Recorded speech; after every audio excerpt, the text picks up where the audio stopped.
कलयुगी बेटी, भगवान ऐसी बेटी किसी को न दे। एक दिल छू लेने वाली कहानी। नीति बहू, तुमने अपने मायके न्योता भेजा कि नहीं?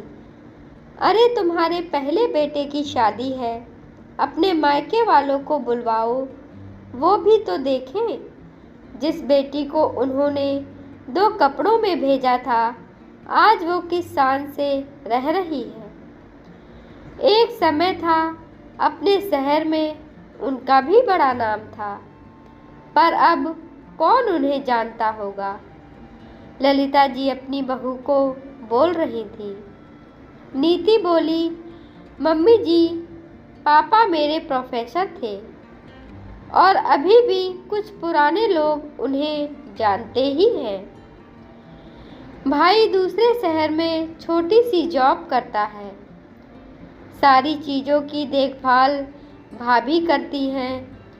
फिर भी आप बोल रही हैं तो मैं बोल दूंगी। नीति का पति बलजीत बोला, तुम्हारा भाई यहाँ हो या ना हो, तुम्हें अपने घर न्योता भेजना चाहिए। अरे मानता हूँ, अब यहाँ तुम्हें सुख सुविधा ज़्यादा मिलती है, पर इसका मतलब ये तो नहीं है कि तुम अपने मायके को भूल ही जाओगी। पैसों से रिश्तों की गहराई और उसके रंग में फर्क नहीं पड़ना चाहिए। नीति चिढ़कर बोली, आप और आपकी माँ बड़े मज़े ले रहे हो। मानती हूँ, मेरे मायके में सुख सुविधा और पैसा नहीं है, तो क्या उसकी जिम्मेदार मैं हूँ? अरे मेरे भाग्य से आपके घर में पैसों की बरसात हो गई, मायका कंगाल हो गया, तो मैं क्या कर सकती हूँ? अपनी बहन को देखो कैसी जिंदगी जी रही है। उसे न्योता क्यों नहीं भेजते? बुलाओ उन लोगों को, मैं भी देखूं उनकी शान। बलजीत बोला, अरे तुम तो नाराज हो गई। अब ससुराल वालों के लिए मजाक नहीं करूँगा तो किससे करूँगा? और सही कहा तुमने, निधि के घर भी बोलना होगा। अब आए ना आए, वरना कल को कहेगी भाई के पास पैसे हो गए तो भाई भूल ही गया। मैं माँ को कह दूँगा कि वो फ़ोन कर देंगी। नीति नाराज होकर बैठ गई तो बलजीत बोला, अब छोड़ो पुरानी बातों को, खुशी का मौका है, हमारे बेटे की शादी है। 25 साल तक हम लड़ते झगड़ते यहाँ तक पहुँच गए। हमारा बड़े बेटे बहू तो आ नहीं रहे हैं, अब उनकी खुशी के लिए हम भी खुशी मनाते हैं। चलो मैं बाहर की तैयारी देखता हूँ, तुम घर की तैयारी देख लो। इतना कहकर वो घर से निकल गए। इधर सिमर नीति की भाभी अपने ससुर से बोली, बाबूजी, नीति दीदी के घर से न्योता आया है। उनके छोटे बेटे की शादी है, हम सबको बुलाया है। ये भी 2 दिन की छुट्टी लेकर आ रहे हैं। वो बोले, बहू, तुम्हारी ननद पहले यहाँ कितना आती थी, मायके को अपना सहारा समझती थी। जब से उसकी शानो शौकत बढ़ी है, यहाँ का रास्ता ही भूल गई है। अब यहाँ आने से उसकी इज्जत जो घट जाती है। इसी गम में तुम्हारी सास भी इस दुनिया से चली गई। पहले तो रक्षाबंधन में आती थी, अब तो उसमें भी आना बंद कर दिया है। बस एक राखी भेज देती है। कई साल हो गए उसे देखे हुए, अब उसे हमारी याद कैसे आई। सिमर बोली, बाबूजी, जो हुआ उस पर मिट्टी डालो। क्या बेटी जैसा सहारा एक बहू नहीं दे सकती? अब रिश्ता है तो निभाना तो पड़ेगा ही। माँ जी के जाने के बाद मैं नहीं चाहती कि लोग ये कहें कि भाभी ने रिश्तेदारी निभाई नहीं। मैं हूँ ना, आप चिंता क्यों कर रहे हैं? मैं सब संभाल लूँगी, किसी चीज़ की कमी नहीं होने दूँगी। सिमर का पति दूसरे शहर में छोटी सी जॉब करता था। घर के हालात अच्छे नहीं थे। सोने का भाव इतना बढ़ गया था कि नया कुछ खरीदना सिमर के बस की बात नहीं थी। उसने अपनी पुरानी सोने का मांग टीके को साफ करवाया और बाजार से 3 साड़ी और मिठाइयाँ लेकर पैक करवा ली और पूरे परिवार के साथ अपने ननद के घर पहुंची। रात में समारोह था। सिमर ने तोहफा अपने ससुर के हाथों से ननद को दिलवाया। निधि तोहफे को देखकर उखड़ी हुई आवाज़ में बोली, बाबूजी, इसकी क्या ज़रूरत थी? मैं कौन सा मायके के सहारे बैठी हूँ? मैंने बहू के लिए सब ले लिया है। बेकार में लोग देखेंगे तो हंसेंगे। आप तो बस बहू को आशीर्वाद ही दीजिए। ललिता जी आगे बढ़कर पैकेट लेकर बोली, मायके से क्या आया है ये तो देखना ही पड़ेगा। उन्होंने साड़ी को खोलते हुए कहा, ऐसी साड़ी हमने अपने ड्राइवर की बेटी को शादी में दी थी। नीति की ननद निधि साड़ी लेते हुए बोली, भाभी, ये बहुत सुंदर साड़ी है, आप पर बहुत खिलेगी और मायके की कोई भी चीज़ महंगी और सस्ती नहीं, बल्कि प्यार में लिपटा हुआ मायके का सहारा होता है। नीति बोली, निधि दीदी, अगर आपको ये पसंद है तो आप ही रख लीजिए, क्योंकि मैं और मेरी बहू तो ये नहीं पहन सकती हैं। बाप बेटी का चेहरा देख रहे थे। सिमर धीरे से बोली, बाबूजी, बोलने वाले तो बोलते ही हैं, हमने दिल से उपहार दिया है, बस यही बहुत है। तभी निधि नीति के पिता से बोली, बाबूजी, पिता का प्रेम और आशीर्वाद ही बहुत बड़ा सहारा होता है।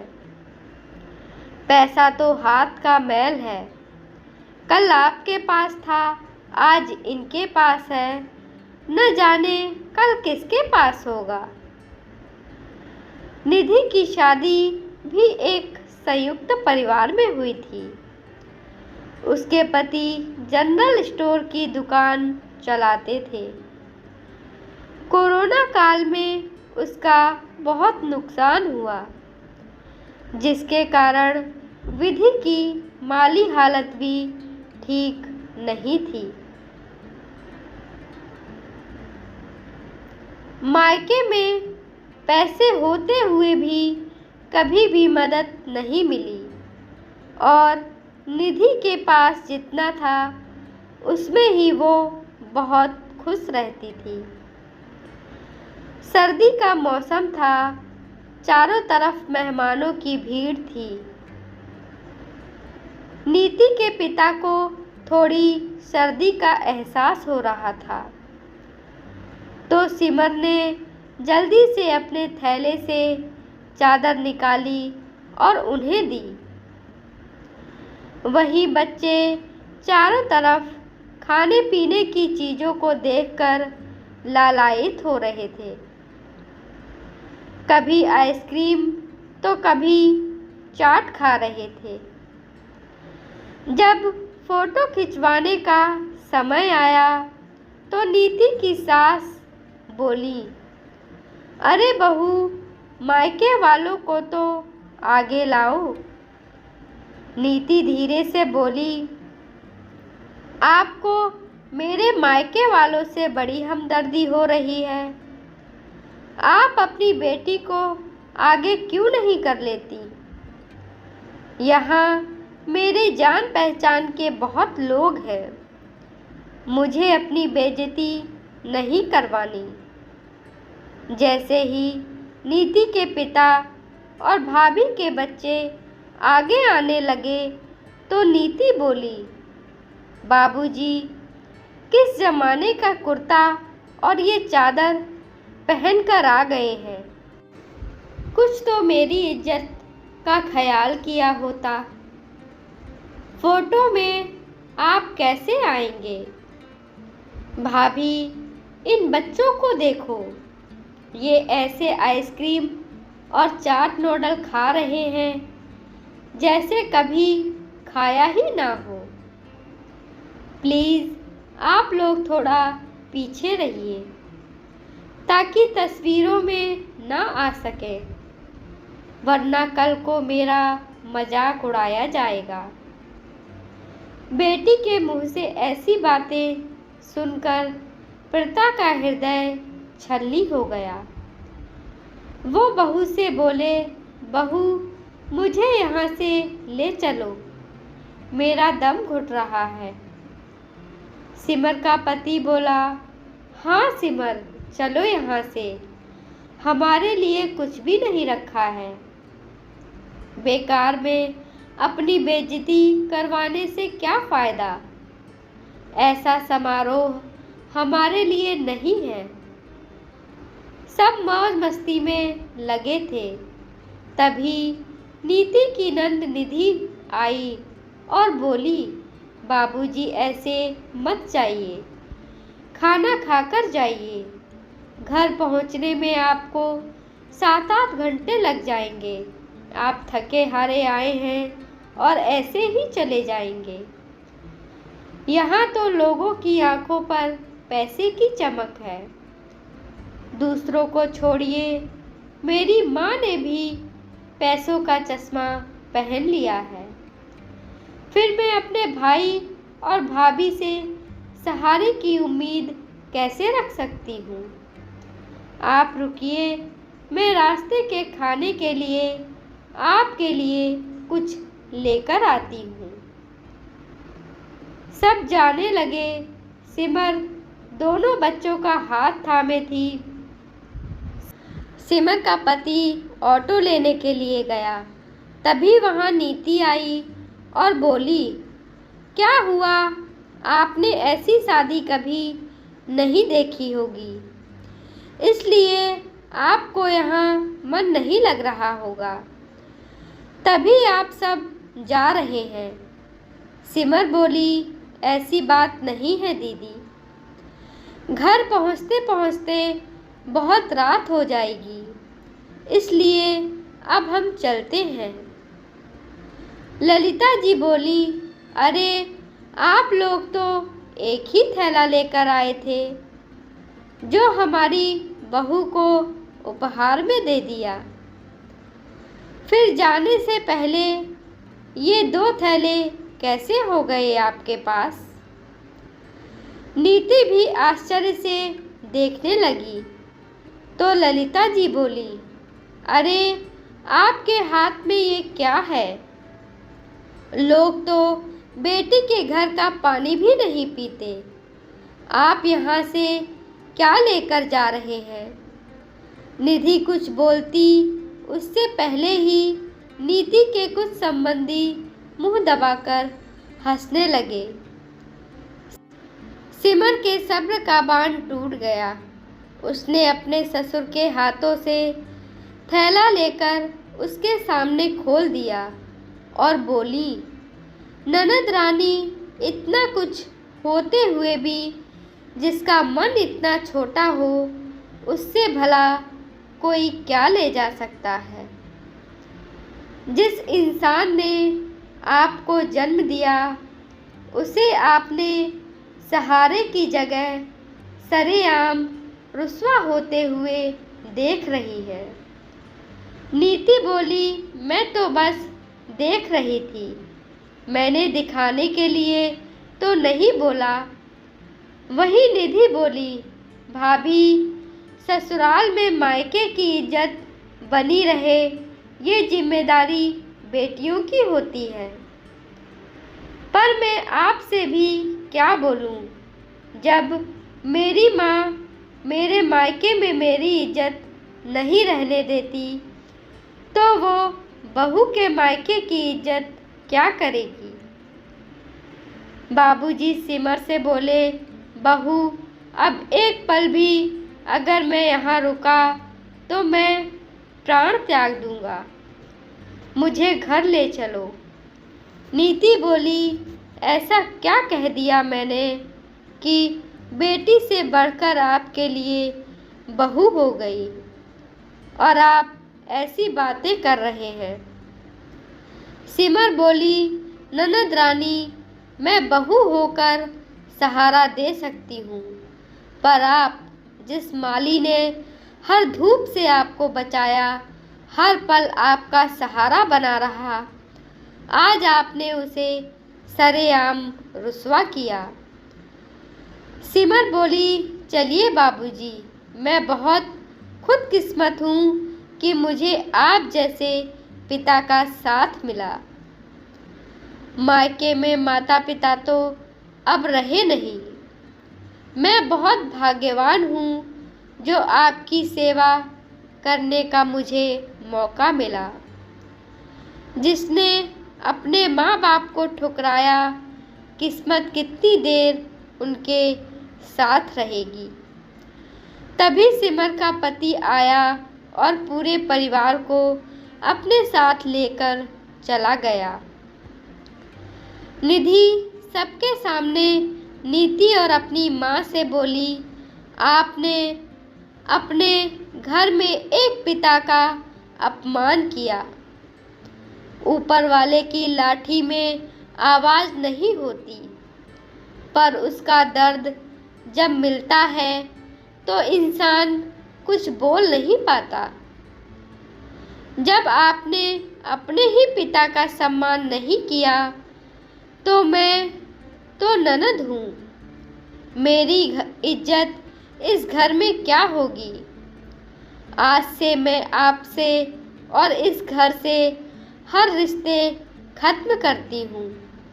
इतना कहकर निधि अपने बच्चों को वहाँ से लेकर चली गई। समय बीता, निधि और सिमर ने नीति के परिवार से हर रिश्ते तोड़ लिए और अपने जीवन में आगे बढ़ने लगी। इधर वक्त की मार नीति के परिवार पर जब पड़ी तब उसे एहसास हुआ कि अब मायके का सहारा भी नहीं है। उसने अपने जीवन में एक ऐसा पाप किया जिसकी माफ़ी कहीं नहीं मिल सकती। बड़ा बेटा विदेश में जा बसा था और छोटे बेटे बहू ने धोखे से सब कुछ अपने नाम कर नीति को एक वृद्ध आश्रम में डाल दिया था। अब नीति की जिंदगी वृद्ध आश्रम में कट रही थी। धन्यवाद दोस्तों, आपको यह कहानी कैसी लगी कमेंट बॉक्स में ज़रूर कमेंट करें, और क्या नीति के साथ सही हुआ या नहीं ये भी कमेंट बॉक्स में लिख कर बताएं। कृपया हमारे चैनल को लाइक करें, शेयर करें, सब्सक्राइब करें। धन्यवाद।